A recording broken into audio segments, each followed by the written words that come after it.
जागतिक आरोग्य दिनाचे औचित्य साधून ग्रामीण महाराष्ट्रातील आरोग्य व्यवस्था अधिक सक्षम करण्यासाठी मुख्यमंत्री देवेंद्र फडणवीस यांच्या हस्ते माझं गाव आरोग्य संपन्न गाव या राज्यव्यापी अभियानाचा आज भव्य शुभारंभ करण्यात आला। यावेळी उपमुख्यमंत्री एकनाथ शिंदे, सुनेत्रा अजित पवार आणि आरोग्यमंत्री प्रकाश आंबेडकर उपस्थित होते। उपचारांऐवजी प्रतिबंधात्मक उपाययोजनांवर भर देणाऱ्या या अभियानाअंतर्गत स्वच्छता, शुद्ध पाणी आणि माता बाल आरोग्यासाठी विशेष प्रयत्न केले जाणार आहेत। उत्कृष्ट कामगिरी करणाऱ्या गावांना प्रोत्साहन देण्यासाठी शासनाने 65 कोटी 25 लाख रुपयांचे पुरस्कार जाहीर केले असून या लोक चळवळीतून ग्रामीण भागाचा कायापालट करण्याचा संकल्प मुख्यमंत्र्यांनी व्यक्त केला आहे। मुख्यमंत्री देवेंद्र फडणवीस यांच्या नेतृत्वाखाली झालेल्या बैठकीत राज्याच्या प्रगतीसाठी 5 महत्त्वाचे निर्णय घेण्यात आले। तंत्रज्ञानाचा वापर वाढण्यासाठी आता राज्यात स्वतंत्र माहिती तंत्रज्ञान आणि AI विभाग सुरू होईल, ज्यामुळे सरकारी कामांना वेग येईल। तसेच प्रशासनात आधुनिक नकाशा तंत्रज्ञानाचा वापर करण्यासाठी नवीन कंपन्या स्थापन केल्या जातील। वीज वितरण कंपनीची आर्थिक स्थिती सुधारण्यासाठी तिची पुनर्रचना करून तिला शेअर बाजारात आणलं जाईल। आपत्तीच्या काळात नागरिकांना आणि उद्योगांना मदत करण्यासाठी जागतिक बँकेच्या सहकार्याने विशेष कार्यक्रम राबवून पूर नियंत्रणाचे नियोजनही केले जाणार आहे।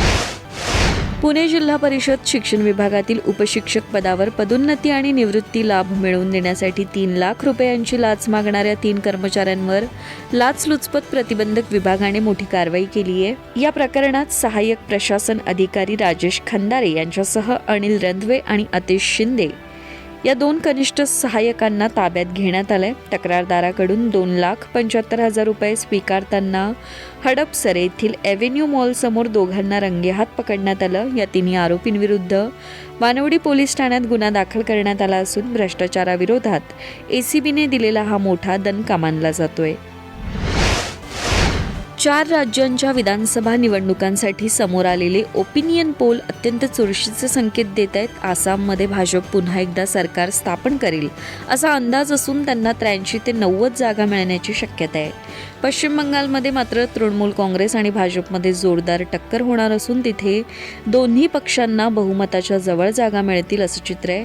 तामिळनाडूमध्ये यावेळी NDA आघाडीला मोठी आघाडी मिळताना दिसत असून सत्ता पालटाचे संकेत मिळत आहेत।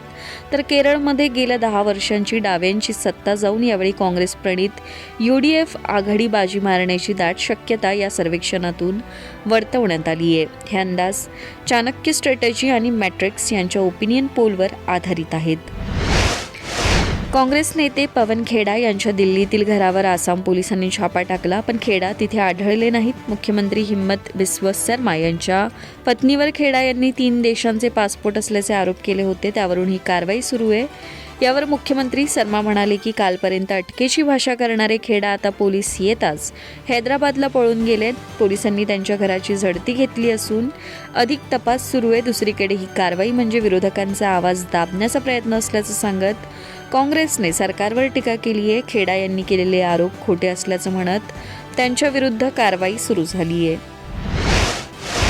अमेरिका आणि इराणमधील वाद आता टोकाला पोहोचलाय। अमेरिकेने इराणच्या अत्यंत महत्त्वाच्या खार्ग बेटावर भीषण हल्ला चढवला असून यामुळे इराणच्या अर्थव्यवस्थेला मोठा धक्का बसलाय। इराणचा 90% तेल व्यापार याच बेटावरून चालतो, त्यामुळे या हल्ल्याचा थेट परिणाम इराणच्या तिजोरीवर झालाय। डोनाल्ड ट्रम्प यांनी दिलेली हल्ल्याची मुदत संपण्यापूर्वीच ही कारवाई करण्यात आल्याने संपूर्ण जगात खळबळ उडाली आहे। या हल्ल्यामुळे आंतरराष्ट्रीय बाजारात कच्च्या तेलाचे भाव वाढण्याची शक्यता असून भारतातही पेट्रोल डिझेल महाग होऊ शकते। सध्या इराणमधील अनेक शहरांमध्ये स्फोटांचे सत्र सुरू असून परिस्थिती गंभीर बनली आहे।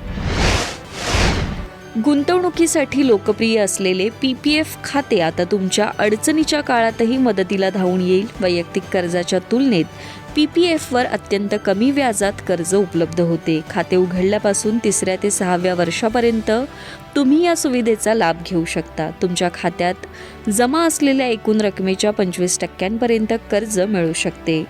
PPFवर मिळणाऱ्या व्याजापेक्षा केवळ 1% अधिक व्याजाने हे पैसे मिळतात। हे कर्ज 36 महिन्यात परत करणं आवश्यक असते। कोणत्याही मोठ्या कागदपत्रांशिवाय आणि कमी व्याजात पैसे हवे असल्यास PPFवरील कर्ज हा एक स्मार्ट पर्याय ठरतो। आधार कार्डवर वडिलांचे नाव चुकीचे असल्यास पॅन कार्ड किंवा बँकेच्या कामात अडचणी येऊ शकतात. ही चूक तुम्ही घरबसल्या ऑनलाईन किंवा आधार केंद्रावर जाऊन ऑफलाईन दुरुस्त करू शकता. ऑनलाईन प्रक्रियेसाठी तुम्हाला UIDAIच्या वेबसाईटवर जाऊन लॉग इन करावं लागेल आणि वडिलांच्या नावाचा पुरावा म्हणून जन्मदाखला किंवा पॅन कार्ड यांसारखी कागदपत्रे अपलोड करावी लागतील. जर तुम्हाला ऑनलाईन जमत नसेल तर जवळच्या आधार केंद्रावर जाऊनही तुम्ही फॉर्म भरू शकता. ही प्रक्रिया साधारण 7 ते 10 दिवसात पूर्ण होते आणि तुम्ही दिलेल्या नंबरद्वारे अर्जाची स्थितीही तपासू शकता. IIT बाबा म्हणून प्रसिद्ध असलेले IIT मुंबईचे माजी विद्यार्थी अभय सिंह यांनी संन्यासाचा मार्ग सोडून गृहस्थ जीवनात प्रवेश केला आहे. 15 फेब्रुवारी 2026 रोजी महाशिवरात्रीच्या मुहूर्तावर त्यांनी बंगळुरू येथील सॉफ्टवेअर इंजिनियर प्रतिका यांच्याशी हिमाचल प्रदेशातील अगंजर महादेव मंदिरात विवाह केला. एरोस्पेस इंजिनिअरिंग पूर्ण करून कॅनडात नोकरी करणाऱ्या अभय यांनी यापूर्वी अध्यात्मासाठी वैराग्य पत्करलं होतं. महाकुंभ 2025मध्ये आपल्या अस्खलित इंग्रजी आणि विद्वत्तेमुळे ते चर्चेत आले होते. आता हे दाम्पत्य सनातन युनिव्हर्सिटीच्या माध्यमातून धर्मप्रसाराचं कार्य एकत्रितपणे पुढे नेणार आहेत.